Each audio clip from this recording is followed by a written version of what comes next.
ময়ূরেশ্বরের তৃণমূলের কর্মী সম্মেলন, বিজেপির বিরুদ্ধে বিস্ফোরক অভিযোগ, প্রমোদ রায়ের হিন্দু নিধন মন্তব্য। পশ্চিমবঙ্গের বীরভূম জেলার ময়ূরেশ্বর বিধানসভায় 226 সালের বিধানসভা নির্বাচনের প্রস্তুতি তুঙ্গে। এ লক্ষ্যে তৃণমূল কংগ্রেস তাদের সাংগঠনিক কাঠামোকে আরও মজবুত করতে নিরলস প্রচেষ্টা চালিয়ে যাচ্ছে। সম্প্রতি ময়ূরেশ্বরের কুণ্ডলা গ্রাম পঞ্চায়েতের কোটাসুরে তৃণমূল কংগ্রেসের দলীয় কার্যালয়ে এক বুথ ভিত্তিক কর্মী সম্মেলনের আয়োজন করা হয়। এই সম্মেলনে ময়ূরেশ্বর 1 নম্বর ব্লক তৃণমূল কংগ্রেসের সভাপতি প্রমোদ রায়ের একটি বিস্ফোরক মন্তব্য রাজনৈতিক মহলে ব্যাপক চাঞ্চল্য সৃষ্টি করেছে। তিনি বিজেপি সরকারের বিরুদ্ধে হিন্দু নিধন এবং রাম মন্দির নির্মাণের জন্য হিন্দু মন্দির ভাঙার মতো গুরুতর অভিযোগ তুলে ধরেছেন। ওখানে রাম মন্দির নির্মাণে যে এলাকাটা লেগেছে, সেই এলাকাতে যে মন্দিরগুলো ছিল সব ভেঙে দিয়েছে।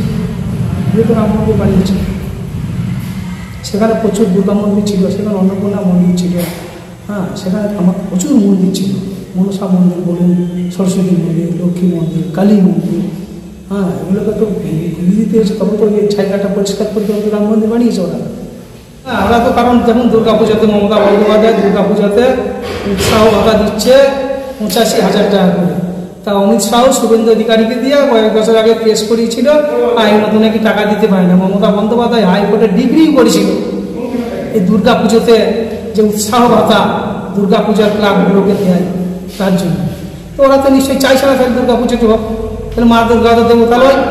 এইদিকে নিজেরা বলছে, চারিদিকে বলছে রামনবমীর দিন হাজার হাজার লোক রাস্তায় বেরিয়ে মিছিল করো, ঠেঙিয়ে দাও, এইসব ডায়লগ মারছে শুভেন্দু অধিকারী অমিত শাহের নির্দেশ মতো। অমিত শাহের নির্দেশ ছাড়া তো শুভেন্দু অধিকারী বলতে পারে না।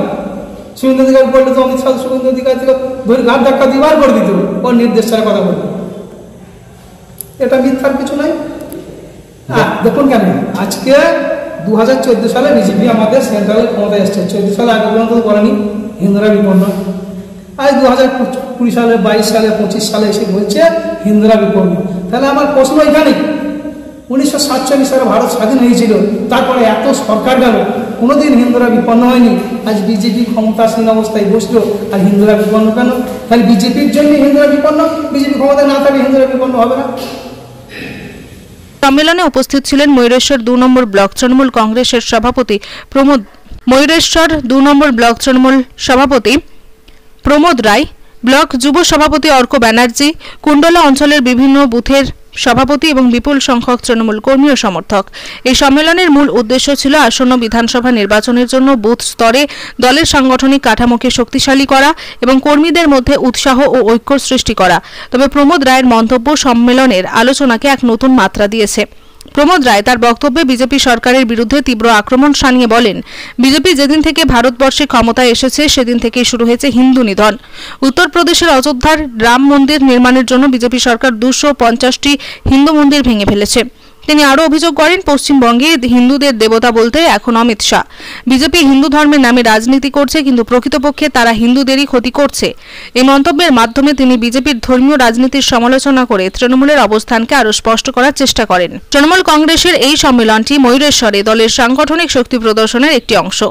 বীরভূম জেলায় তৃণমূল কংগ্রেসের একটি শক্তিশালী ভিত্তি রয়েছে এবং দলটি এই অঞ্চলে তাদের আধিপত্য বজায় রাখতে বদ্ধপরিকর।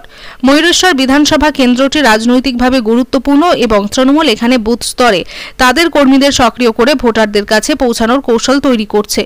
দলীয় সূত্রে জানা গেছে, এই ধরনের কর্মী সম্মেলনগুলি আগামী মাসগুলিতে আরও তীব্র হবে, যাতে 2026 সালের নির্বাচনে তৃণমূল তাদের প্রভাব ধরে রাখতে পারে।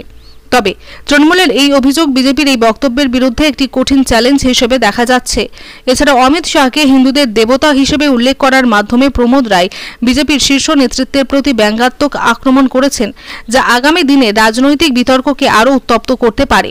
এদিকে তৃণমূল কংগ্রেসের এই সম্মেলনে কর্মীদের উদ্দেশ্যে প্রমোদ রায় এবং অর্ক ব্যানার্জি দলীয় নেত্রী মমতা বন্দ্যোপাধ্যায়ের নির্দেশ মেনে সাংগঠনিক কাজে মনোযোগ দেওয়ার আহ্বান জানান। তারা জোর দিয়ে বলেন, বুথ স্তরে কর্মীদের সক্রিয়তা এবং সাধারণ মানুষের সঙ্গে সুসম্পর্কই তৃণমূলের সাফল্যের চাবিকাঠি। সম্মেলনে উপস্থিত কর্মীরা দলের প্রতি তাদের আনুগত্য পুনর্ব্যক্ত করেন এবং আগামী নির্বাচনে বিজেপি ও অন্যান্য বিরোধী দলগুলির বিরুদ্ধে লড়াইয়ের জন্য প্রস্তুতি নেওয়ার প্রতিশ্রুতি দেন। ময়ূরেশ্বরের ওই কর্মী সম্মেলন তৃণমূল কংগ্রেসের নির্বাচনী কৌশলের একটি গুরুত্বপূর্ণ অংশ। ভিক্টর শেখের report, Janakantha TV news, Mayureswar.